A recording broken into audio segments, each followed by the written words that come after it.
It says there, and the book is given to him that is not learned. The book, please. The book is given to him that is not learned, saying read. And he says, I am not learned. Now, if you look for in the religious history of man, in the Bible, you will never find an occasion where any prophet of God, when given the message of God, he says, I am not learned. But if you read any biography of Muhammad, any written by Muslims or non-Muslims, they will tell you that the first revelation that was given to him in Ghar Hira, the Mount of Hira, when the angel of God comes to him and commands him in his mother tongue, he says, Iqra, read. And Muhammad says, Ma ana biqari'in. He said, I am not learned. So the angel of God commands him a second time, Iqra, read. And again he says, Ma ana biqari'in. He said, I am not learned. For the third time the angel of God embraces him hard and he says, Iqra bismi rabbika alladhi khalaq. Now he grasped the message that what he was required to do was to repeat.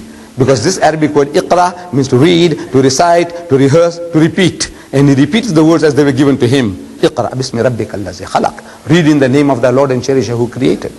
Khalaq al-insana min alaq. Say, he who created man from a mere clot of congealed blood. Iqra wa rabbukal akram. So read and the Lord is most bountiful. So he says, Iqra wa rabbukal akram. So allazi allama bil kalam. So he who taught the use of the pen. So he says, allazi allama bil kalam. So allama al-insana ma lam ya'lam. Taught man that which he knew not. The very fact that the man is unlearned is a proof that this book is the book of God. You misunderstand the point I'm making. Let me finish. All right. That this book is the book of God. An illiterate man, a man who can't read or write. Excuse me, look, don't disturb the gentleman. This man can't listen to two persons at the same time. Nobody can. So, the very fact the man can't read or write, and he produces a book of this nature, giving solution to all your problems. All your problems. This is a challenge. I said, look, come on man, you have problems. You have 4 million women in England today who can't get husbands. Even if every Englishman got married, it will never happen. You got 4 million of your sisters and your aunties and your cousins, they can't get husbands. What is the answer? I said, this book gives you the answer. Problem of alcohol, you have no answers.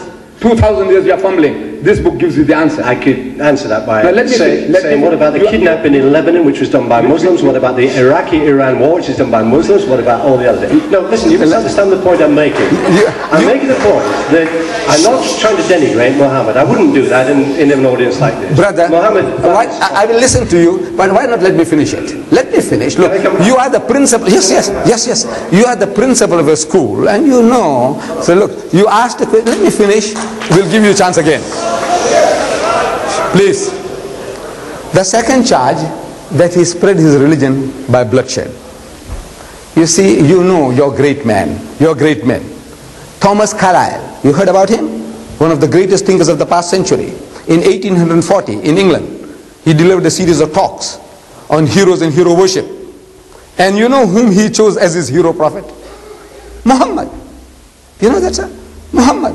His hero prophet. Not David, not Solomon, not Moses, not Jesus, but Muhammad as his hero prophet. Your man, Thomas Carlyle. And he defends Muhammad. Listen to him. After all, look, who was bribing him to say the things that he was saying? I want you to tell me. He said, look, some Arabs bribed him in 1840 here in England.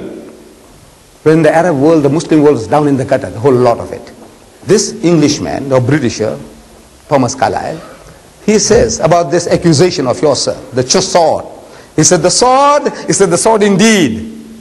But where will you get your sword? He said, every new opinion at its beginning is precisely in the minority of one. In one man's head alone, there it dwells as yet. It is one man against all men. That he take a sword and try to propagate with that will do little for him. He said, first you must get your sword. Where do you get your sword? Where do you get your sword from? By force? One man against all men, the whole nation? Whatever he preached, it was going against the grain of the nation. They were not like politicians. Muhammad was not a politician. The politician was giving you what you want. Churchill was offering you what you wanted. You wanted to save your country from the Germans. He said, look, you listen to me and I will see that Germany doesn't conquer this country. Hitler told his people, you listen to me and I will give you a Lebensraum, elbow room, that you'll rule this Europe and the world for 1,000 years. Muhammad is going against the grain of the whole nation. A nation of drunkards. They want to drink, he says no drink. They want to gamble, he says no gambling. They want endless, limitless number of wives, he says no, limit them. At every step, he went against the grain and he conquered them with what? With a sword. One man against the whole world with a sword. Does it make sense? Then the Muslims spread out. You know we ruled Spain for 800 years. If 800 years the Muslims ruled any type of force, even economic force, we wouldn't have been thrown out of Spain. 800 years. We ruled that country, and when we were kicked out, there was not one man left in that country to give the azan. Reason? Because they didn't use any type of force. We ruled India for 1,000 years, the Muslims. And after 1,000 years of Muslim rule, when partition takes place, the Muslim gets 1/4, the Hindu gets 3/4. Why? Because we didn't use any force. Indonesia, I want to know which Muslim army went there. 130 million Muslims. Malaysia, which Muslim army went there? The whole of East Africa, which Muslim army went there? The whole of West Africa, which Muslim army went there? Tell me, force. Today in Britain, people like you, sir, people who think, who are not prejudiced, they are accepting Islam. What sword? It is the sword of the intellect, sir.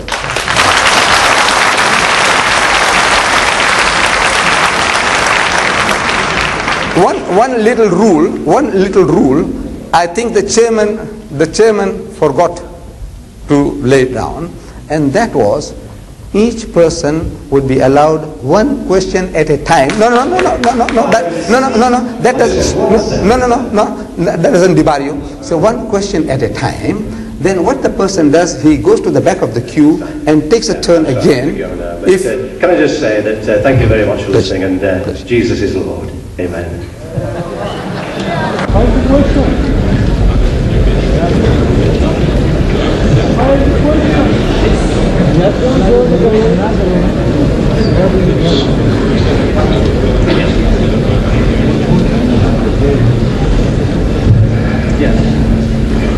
Hello.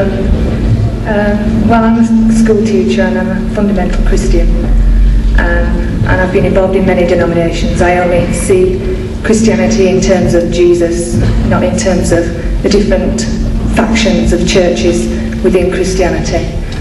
And Mr. Speaker, I really am concerned with the examples of Christian behaviour which you cited to the audience tonight.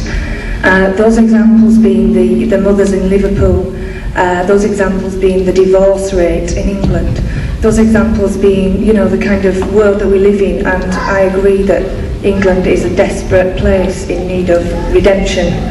But, I mean, I believe that's through Jesus. I'm not questioning Mohammed. What I'm saying is I believe in Jesus. But I'd just like to know, do you think that you have given fair examples of Christian people and their behaviour? Do you think those people you quoted as examples are in fact practicing Christians?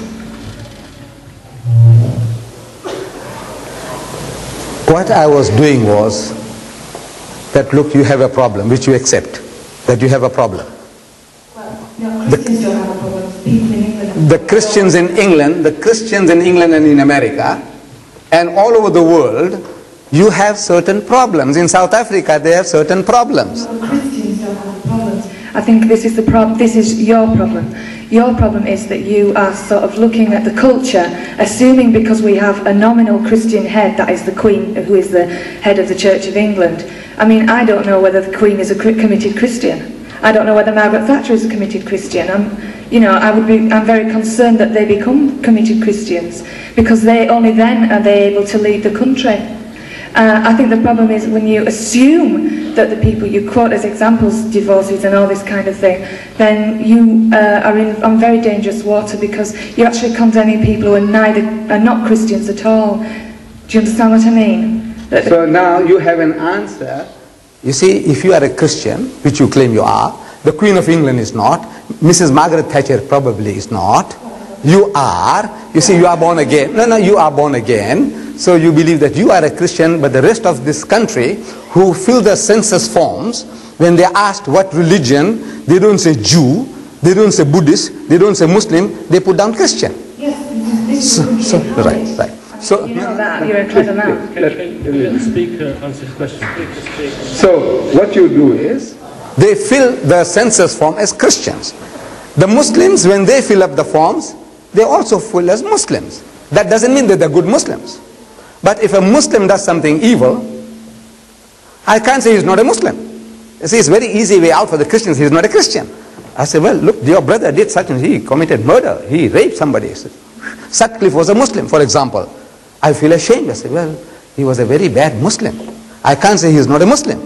You can get off very easily. Say, look, Margaret Thatcher is not a Christian. Botha in South Africa is not a Christian. Reagan is not a Christian. The Swaggart, you know, he was tantalizing millions on TV. Swaggart, and when you heard him, you and every born-again Christian in America, 75 million born-again, when they were listening to him, they were adulating him as a Christian. Now when he's caught out, now you say, no, he's not a Christian because he's caught out now. Swaggart got caught out, Jim Baker got caught out, Marvin Gorman, Reverend, has got caught out.